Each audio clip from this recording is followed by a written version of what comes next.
欢迎来到青年故事馆，我是馆长西子。我们今天邀请到的来宾，他们是轻据点的好伙伴哦。那么邀请到的是，我是来自湖口的森林循环木作达人的创办人陈伟成。马上来看精彩的故事吧。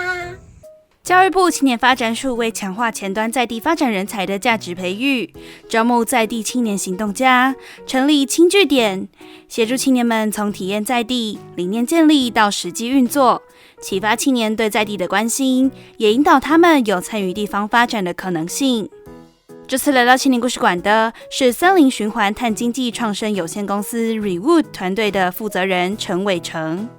ReWood 团队长期致力于推动森林循环经济，以7R 零废弃原则为核心理念，回收校园、企业与民间修枝所产生的林木废料，将其转化为木作家具、生物炭、木作业与天然清洁用品，减少焚烧造成的污染与浪费。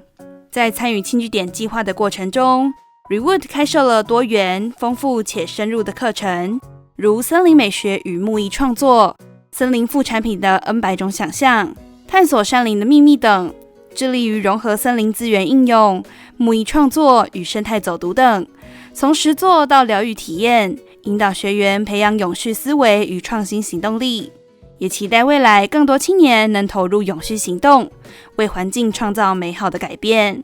就让我们一起透过本周的青年故事馆来听听他们精彩的故事吧。好，想问到伟成，有没有什么话想对我们青年朋友说呢？也许你现在正在创业，或者是在学习过程中，或者是社会新鲜人，我还是很希望能够告诉你，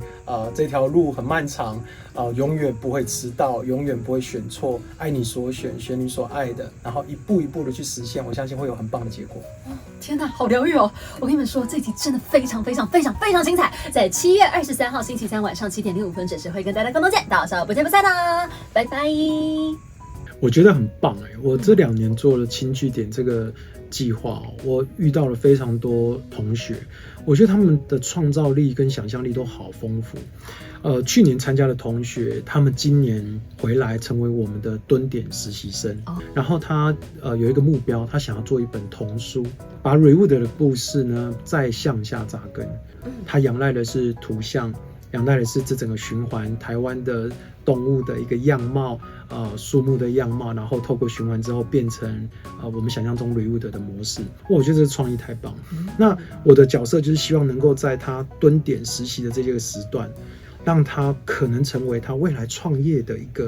个模型。那他再来决定我真的可以走这一条路，或者是我也许要再修正一下，然后我可能不太适合用这样的页数或这样的价格。我觉得这个时间点可以让孩子们走进最后一里路，就是我最重要的目标。3、2，不要忘记了，等一下，怎么跳下来？